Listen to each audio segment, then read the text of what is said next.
Encontrei uma mancha roxa no meu pescoço e passei mal.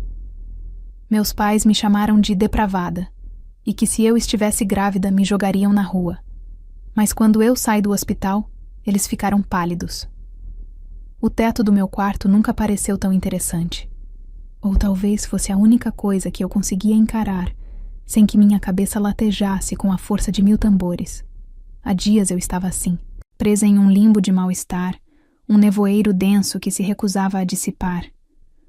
Começou como um cansaço estranho, um peso nos ombros que atribuía às noites mal dormidas, talvez a pressão dos meus 19 anos, a incerteza do futuro.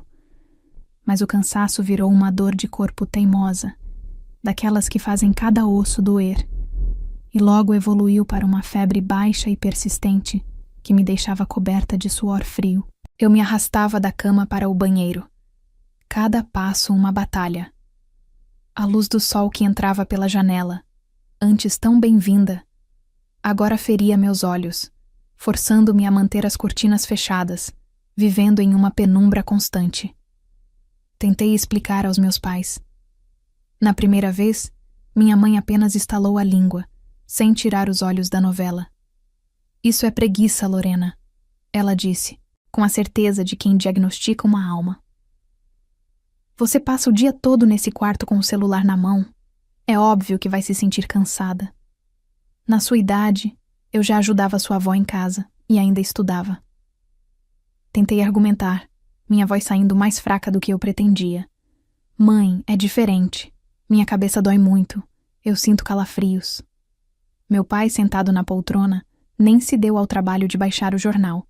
Sua mãe está certa. Falta de fazer alguma coisa. Amanhã você levanta cedo e vai capinar o quintal.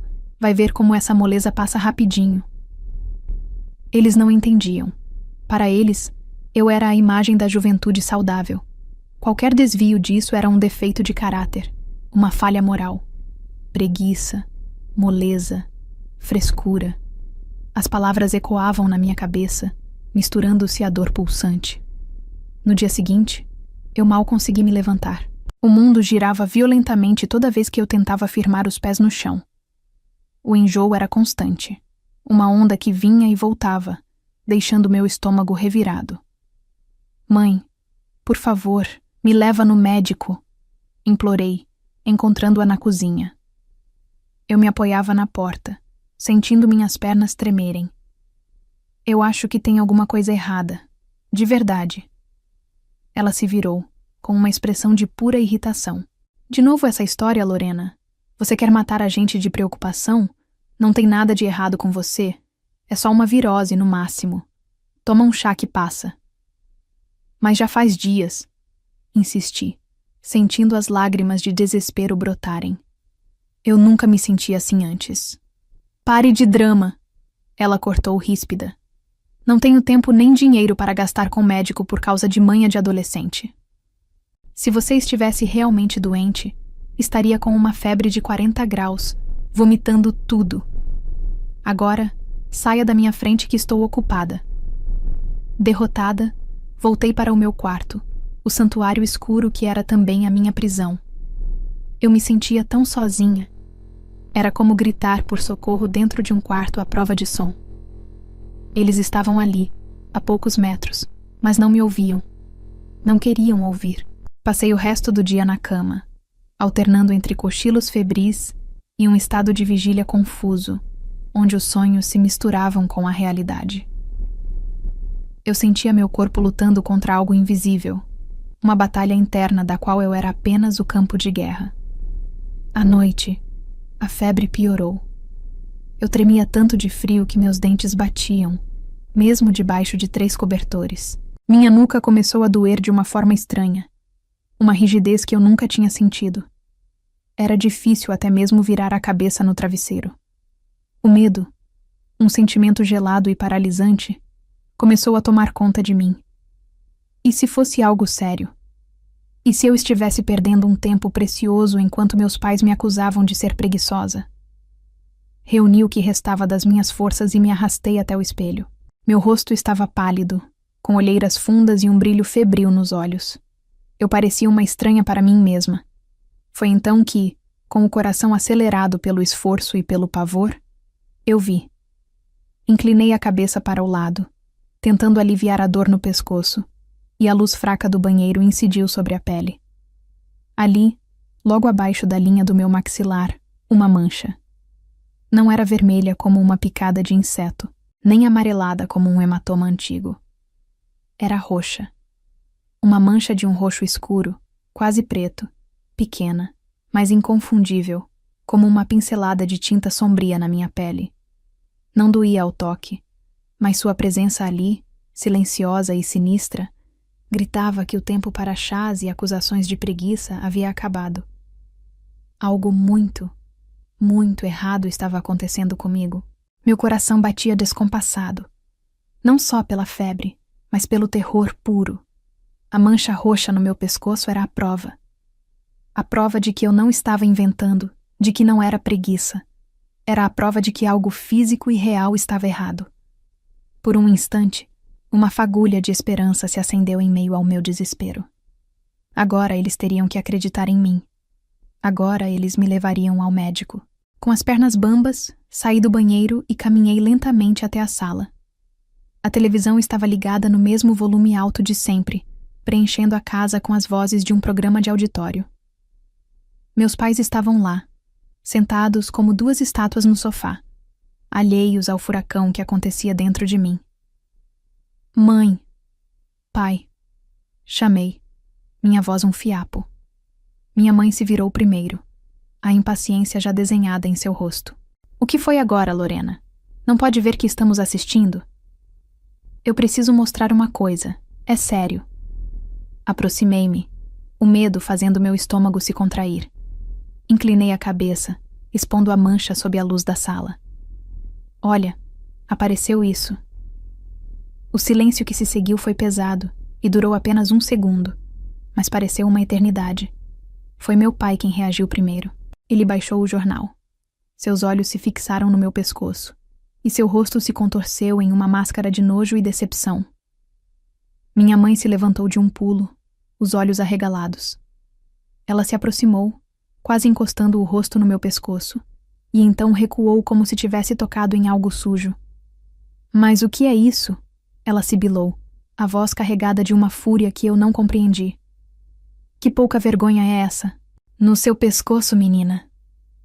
Eu pisquei confusa. Não é nada disso. Eu acho que é da doença, Doença? Ela riu, um som seco e sem humor. Isso tem outro nome, Lorena.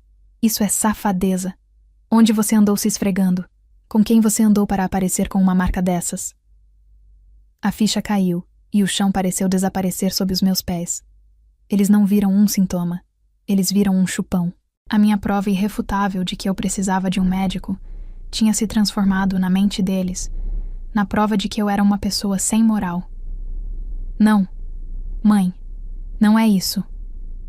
Minha voz subiu, esganiçada pelo pânico. Eu estou doente. Minha cabeça está explodindo. Meu pescoço está duro. Eu não consigo mexer. Por favor, me escutem. Depravada!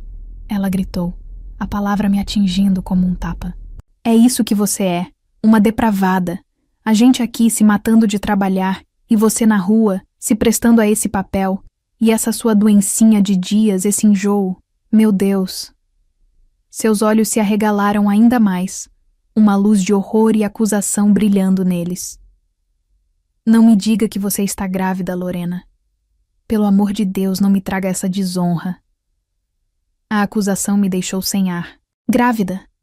A ideia era tão absurda, tão distante da minha realidade febril e dolorosa, que por um momento eu não consegui processar.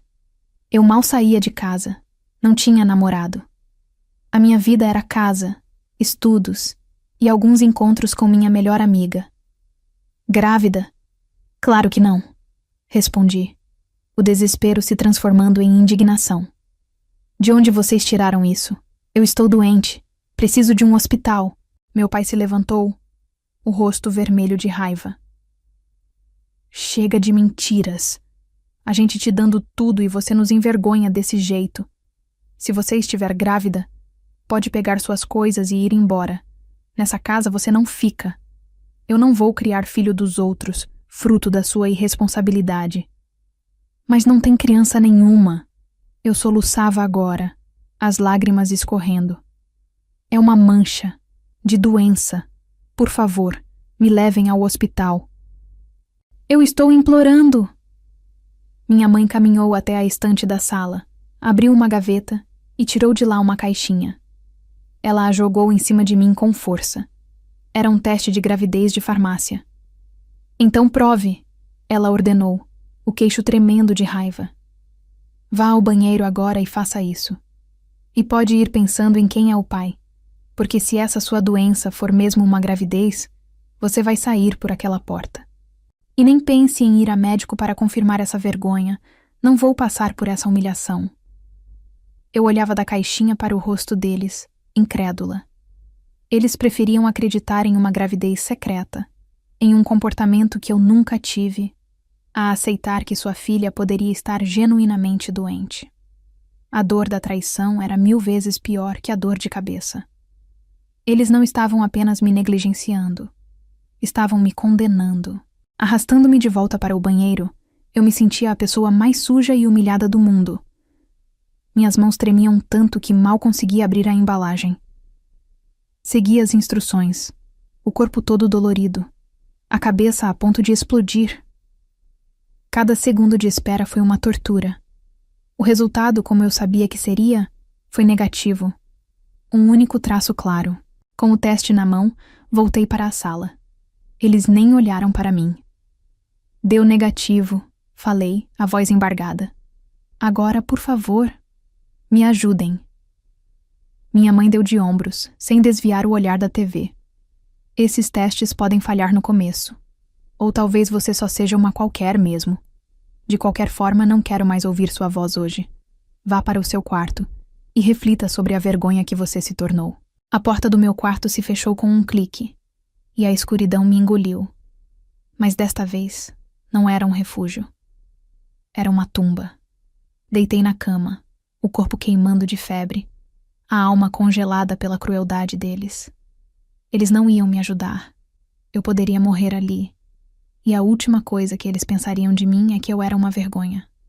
Sozinha, abandonada e mais doente do que nunca. Eu sabia que só tinha uma única saída. Minha mão trêmula alcançou o celular na mesinha de cabeceira. A tela brilhou, ferindo meus olhos sensíveis. Abri o contato da minha melhor amiga, Bia. Meus dedos mal conseguiam digitar. As letras dançavam na tela. Bia, consegui escrever. Me ajuda, por favor. Eu acho que vou morrer. O celular caiu da minha mão trêmula e bateu no chão com um baque surdo. Eu não tinha mais forças para segurá-lo. O teto do quarto começou a girar mais rápido e pontos pretos dançavam na minha visão. Eu fechei os olhos, mergulhando em um estado de semiconsciência, onde a dor física e a dor da alma se misturavam em uma agonia sem fim. O tempo perdeu o sentido.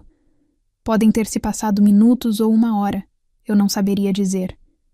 O que me tirou daquele torpor foi um som que não pertencia ao silêncio doentio da minha casa. O som de um carro freando bruscamente na nossa rua, seguido por batidas urgentes e altas na porta da frente. Ouvi a voz irritada da minha mãe. Já vai! Que desespero! E depois, o som da porta se abrindo. Uma voz jovem e familiar cortou o ar. Era Bia. Onde ela está? Onde está a Lorena? Bia! O que você está fazendo aqui a essa hora? E com a sua mãe? A voz do meu pai soou, surpresa e desconfiada. Passos apressados vieram pelo corredor, e a porta do meu quarto se abriu com tudo. A luz do corredor invadiu minha escuridão, e eu vi a silhueta de Bia, com o rosto contorcido de preocupação. Logo atrás dela, sua mãe, a doutora Ana, uma mulher de semblante calmo, mas que agora tinha uma urgência nos olhos que eu nunca vira antes. Lorena! Meu Deus, Lorena! Bia correu para o meu lado, pegando minha mão. Estava gelada. Doutora Ana foi rápida e profissional. Ela ignorou meus pais, que pairavam na porta com expressões carrancudas. Ela tocou minha testa. Ela está queimando de febre. Seus dedos foram para o meu pescoço, e eu gemi de dor quando ela tentou gentilmente mover minha cabeça. Rigidez na nuca. Lorena, olhe para a luz, ela pediu, enquanto Bia acendia o abajur. Eu me encolhi de dor. Fotofobia intensa. Ela falava os termos médicos em voz baixa, mais para si mesma. Então, seus olhos encontraram a mancha roxa. Eu vi o momento exato em que ela a anotou. Sua calma profissional vacilou por uma fração de segundo. Seus lábios se comprimiram em uma linha fina e uma sombra de alarme genuíno passou por seu rosto antes que ela conseguisse disfarçar. Foi um olhar que validou todo o meu terror das últimas horas. Aquele olhar dizia, sem palavras, que aquilo era muito, muito sério. Levantem-se. Nós vamos para o hospital. Agora, ela disse, a voz não admitindo discussão. Foi quando meus pais intervieram, bloqueando a porta. Ela não vai a lugar nenhum, disse meu pai cruzando os braços. Isso é um assunto de família. Minha mãe o apoiou, o rosto uma máscara de teimosia e vergonha. Agradecemos a preocupação, Ana, mas nós sabemos o que fazer. É só uma crise por causa de uma gravidez indesejada. Não precisamos expor nossa filha a um escândalo no hospital. Doutora Ana olhou para eles, e pela primeira vez, vi sua calma se transformar em uma fúria gelada. Vocês não têm a menor ideia do que estão falando, disse ela, a voz baixa, mas cortante como vidro. Sua filha não está grávida. Sua filha está exibindo os sintomas clássicos de uma emergência neurológica gravíssima. A febre alta, a rigidez na nuca, a sensibilidade à luz e, principalmente, essa mancha. Isso se chama petéquia e pode ser um sinal de septicemia. Ela pode morrer. A palavra morrer pairou no ar, pesada e horrível. Meus pais empalideceram. Com todo o respeito, continuou doutora Ana, o tom inflexível. Isso deixou de ser um assunto de família no momento em que a vida dela foi colocada em risco pela negligência de vocês. Eu sou médica. Ou vocês saem da frente e me deixam levá-la agora, ou eu pego meu telefone e chamo uma ambulância e a polícia por abandono de incapaz. A escolha é de vocês. Meus pais, finalmente derrotados, recuaram, gaguejando desculpas sem sentido. Bia e doutora Ana me ajudaram a levantar. Eu mal conseguia andar. Minhas pernas eram de gelatina. Elas praticamente me carregaram para o carro. A viagem para o hospital foi um borrão. Lembro-me do rosto preocupado de Bia me segurando no banco de trás e da voz calma de doutora Ana ao telefone, avisando ao pronto-socorro que estava chegando com um caso suspeito de meningite. No hospital, tudo foi rápido. Uma equipe já me esperava. Fui colocada em uma maca, cercada por enfermeiros e médicos. Senti a picada de uma agulha no meu braço e logo um líquido gelado começou a entrar na minha veia. As perguntas eram rápidas, diretas. As luzes eram fortes, mas as pessoas eram gentis. Pela primeira vez em dias, eu não me senti sozinha. Eu me senti segura, depois de uma série de exames, incluindo uma punção lombar que foi tão assustadora quanto necessária. O diagnóstico veio. Doutora Ana e um médico do hospital entraram no meu quarto de isolamento. Lorena, disse o médico com uma voz suave. O que você tem é meningite. Uma forma bacteriana, que é muito grave. A mancha no seu pescoço foi o sinal de que a infecção estava se espalhando pela sua corrente sanguínea. Ele fez uma pausa, olhando para mim com seriedade. Sua amiga e a mãe dela salvaram sua vida. Você chegou aqui no limite. Mais algumas horas, e talvez não conseguíssemos evitar sequelas permanentes, ou algo pior. As lágrimas que escorreram pelo meu rosto não eram de medo, mas de alívio. Eu não estava louca. Eu não era uma depravada. Eu estava doente, terrivelmente doente, e agora estava sendo cuidada. Passei os dias seguintes em uma névoa de antibióticos, soro e sono. Bia e doutora Ana eram minhas únicas visitantes. Elas me traziam revistas, conversavam comigo e, o mais importante, elas acreditaram em mim. Meus pais não apareceram. Nenhuma ligação, nenhuma mensagem. Naquele silêncio, enquanto meu corpo se curava, minha mente se fortalecia. A gratidão que eu sentia por minha amiga e sua mãe era imensa. Mas a clareza sobre a atitude dos meus pais era devastadora e definitiva. A doença estava indo embora, mas as feridas que eles abriram na minha alma estavam apenas começando a se mostrar. Finalmente, após quase uma semana, o médico me deu a notícia. A infecção estava controlada e, por um milagre, eu não teria nenhuma sequela. Eu estava pronta para ter alta. Eu estava sentada na beirada da cama do hospital, vestindo minhas próprias roupas pela primeira vez em uma semana. Elas pareciam largas no meu corpo mais magro. Ao meu lado, Bia dobrava minhas poucas coisas e as colocava em uma sacola, enquanto doutora Ana conversava com o médico do hospital, Dr. Almeida, perto da porta, finalizando os papéis da minha alta. Eu me sentia frágil como vidro, mas por dentro, uma nova força, dura como aço, estava se formando. Eu estava viva. Eu estava lúcida. E eu me lembrava de tudo. A porta do quarto se abriu e meus pais entraram. Pareciam hesitantes, os rostos marcados por uma preocupação que, eu sabia, era mais sobre eles mesmos do que sobre mim. Eles olharam para a doutora Ana e para o médico com desconfiança, antes de seus olhos pousarem em mim. Minha mãe forçou um sorriso trêmulo e se aproximou.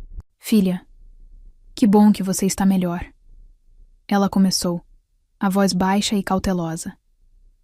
Ela olhou para a minha barriga, depois para o meu rosto, como se procurasse por algum sinal.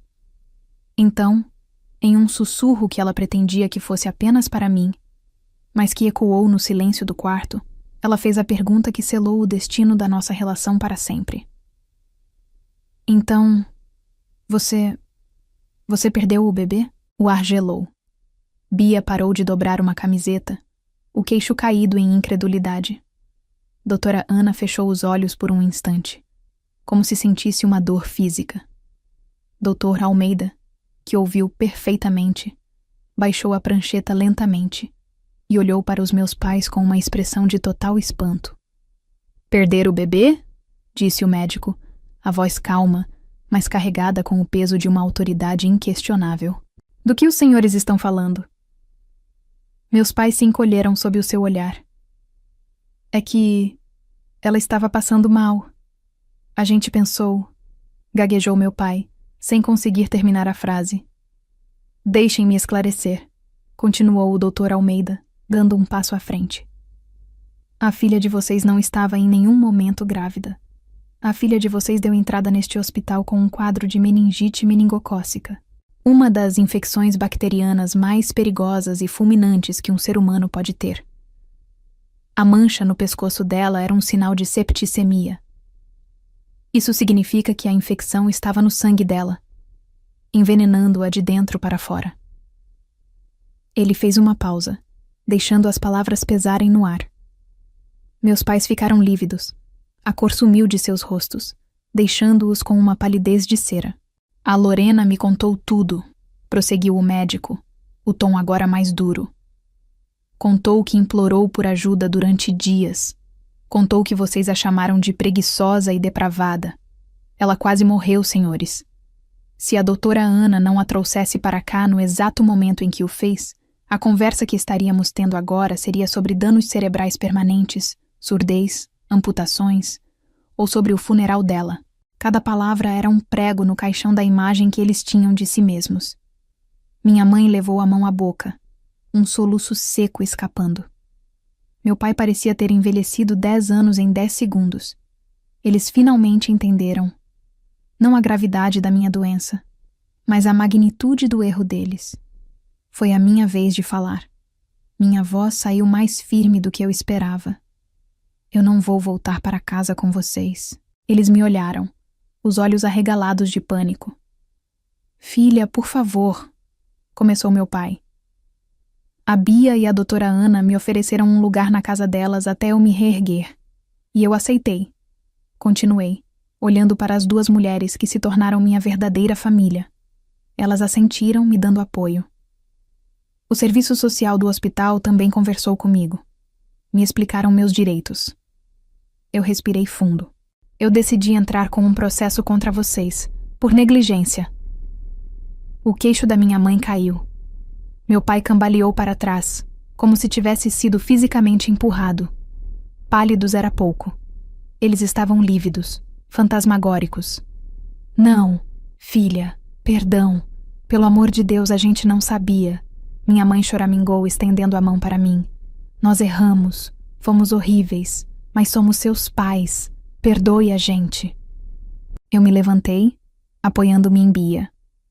Olhei para as duas pessoas que me puseram no mundo e que quase me tiraram dele por ignorância e orgulho. Perdão é uma coisa que vocês precisam buscar, mas a confiança que eu tinha em vocês... Ela morreu naqueles dias em que eu implorei por ajuda e recebi acusações.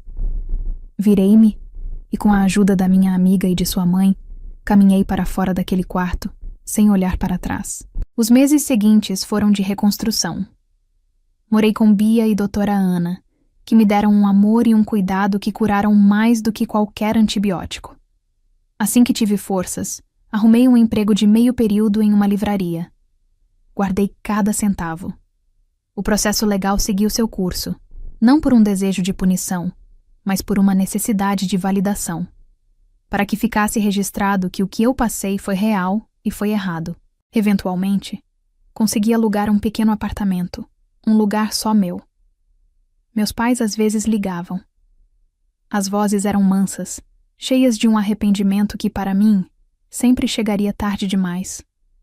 Eu os atendia, era educada, mas o abismo entre nós era intransponível. A relação de pai, mãe e filha havia se quebrado de forma irreparável. Eu os perdoei, não por eles, mas por mim, para que a amargura não criasse raízes na minha nova vida. Mas perdoar não significava esquecer, ou muito menos, voltar a confiar. Hoje, quando me olho no espelho, não vejo a menina assustada naquele quarto escuro. Vejo uma mulher que sobreviveu.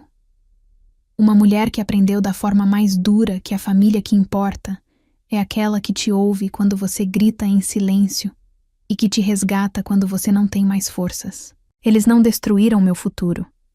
Eles apenas me forçaram a construí-lo com minhas próprias mãos. E agora, finalmente, minha vida era minha prioridade. E ela estava apenas começando.